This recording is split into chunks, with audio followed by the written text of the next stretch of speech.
Fakta ketiga, fiskal dan teknikal pesawat emas berkeadaan baik. Berkait soal keadaan fizikal serta teknikal pesawat pula, pada awal pagi 18 Julai 2014 lalu, MAS telah mengeluarkan kenyataan dan mengesahkan bahawa pesawat MH17 berada dalam keadaan baik.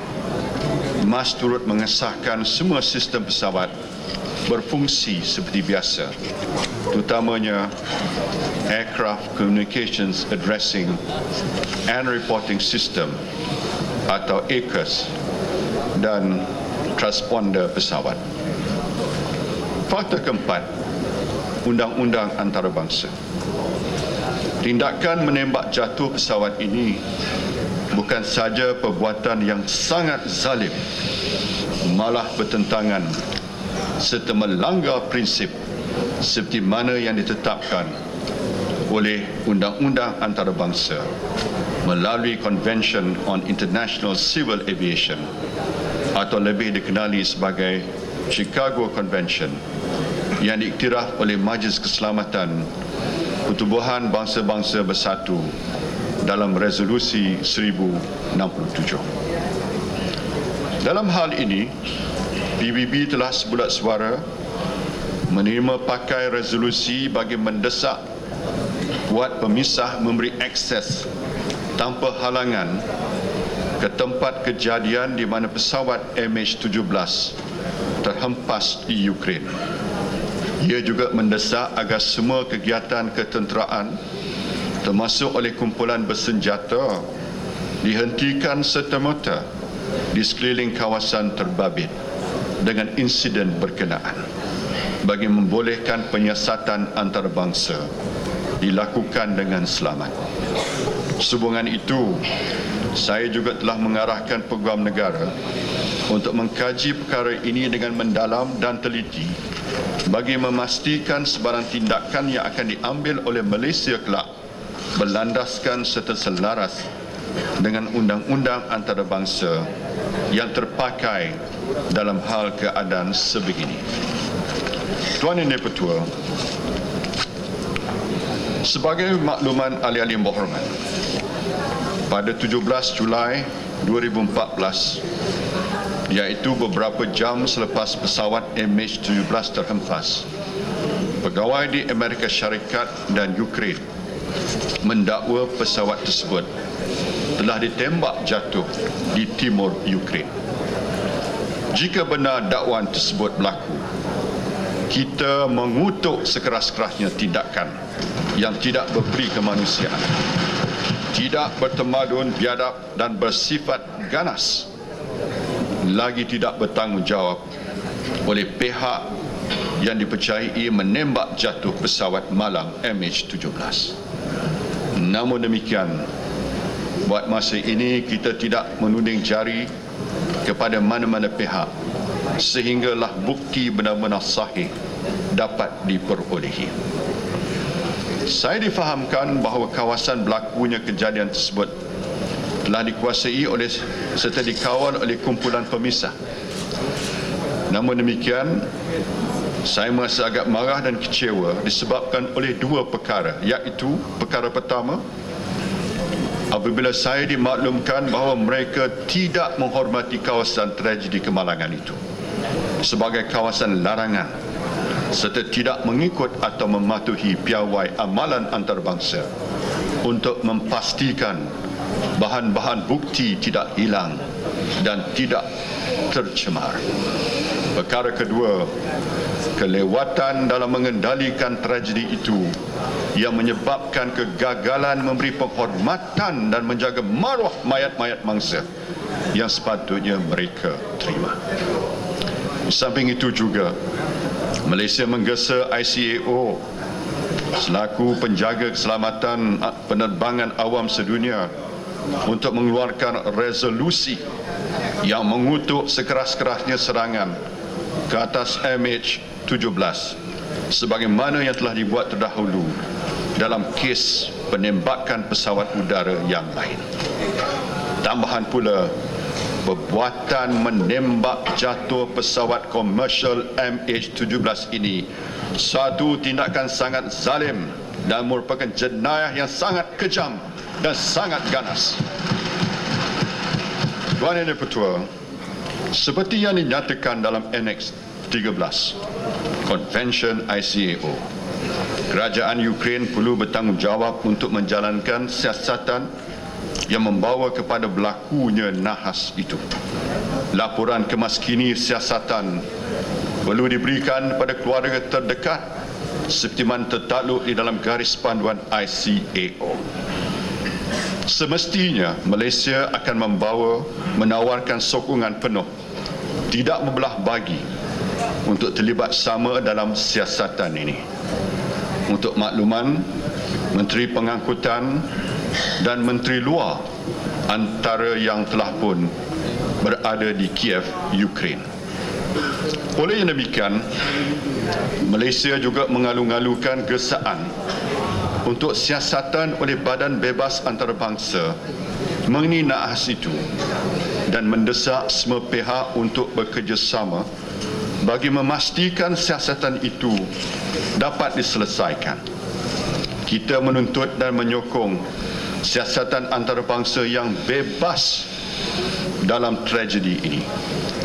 Pihak yang bertanggungjawab terhadap berlakunya tragedi ini perlu dibawa dan dihadapkan ke muka pengadilan. Berkait dengan itu, pada Jumaat lalu kita telah menghantar sebuah pesawat yang membawa satu pasukan khas sejumlah 133 orang, terdiri daripada pasukan SMART, pegawai-pegawai teknikal, kumpulan perubatan dan JAKIM ke kawasan bencana. Satu pasukan penyiasatan khas juga terdiri daripada wakil dari Malaysia, Belanda, Britain dan Amerika Syarikat telah dibentuk. Kepada ahli keluarga dan waris mangsa nahas pula, MAS telah pun menghantar seramai 40 kaki tangan ke Amsterdam untuk memberi bantuan dan sokongan moral kepada ahli keluarga mangsa. Selanjutnya, saya juga telah menerima banyak panggilan daripada pemimpin-pemimpin dunia yang memberi sokongan dan simpati serta berjanji akan menghulurkan pertolongan dalam apa je bentuk yang terdaya. Tentunya bagi pihak kerajaan dan rakyat Malaysia, saya merakamkan berbanyak-banyak terima kasih atas sokongan mereka dan masyarakat dunia kepada Malaysia. Tuan Yang Dipertua, ketahuilah secara prinsipnya apa yang telah dilakukan ke atas mayat mangsa adalah perbuatan yang salah. Namun setidak-tidaknya hasil perundingan dengan Ketua Kumpulan Pemisah, kita berjaya mengurangkan kerosakan yang lebih besar. Lantas, tidak semua tindakan perlu kita hebahkan. Dengan izin Tuan Yang Dipertua, sometimes we must work quietly in the service of a better outcome. Ya, ini ada kala kita mesti bekerja secara senyap dalam perkhidmatan demi mendapatkan keberhasilan yang lebih baik. Terutamanya ketika berhubung dengan Ketua Kumpulan Pemisah dengan nawaitu dan hasad murni bagi memastikan mangsa-mangsa dapat dikembalikan serta diberi penghormatan untuk disemadikan meskipun masanya sudah berlalu. Alhamdulillah, pada hari Isnin 21 hari bulan Julai yang lalu, dalam keadaan yang sukar, saya terpaksa mengambil keputusan berisiko demi kepentingan mayat-mayat mangsa tragedi dan untuk mendapatkan kepastian serta realiti sebenar tentang apa yang telah berlaku. Dalam hal ini, saya telah berunding dengan Alexander Borodai, Ketua Pemisah Pro-Russia, kerana kawasan berkenaan dikuasai oleh mereka. Hasil rundingan tersebut telah berjaya mencapai 3 persetujuan.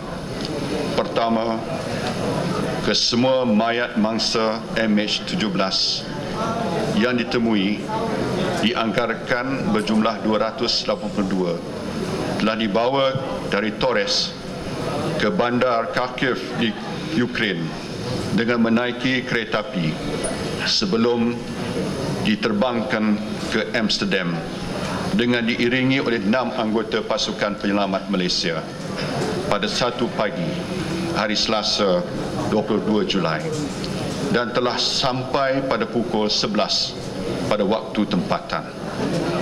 Selepas kerja-kerja forensik yang akan dilakukan di Amsterdam nanti, kesemua mayat Malaysia akan dibawa pulang ke tanah air dengan seberapa segera.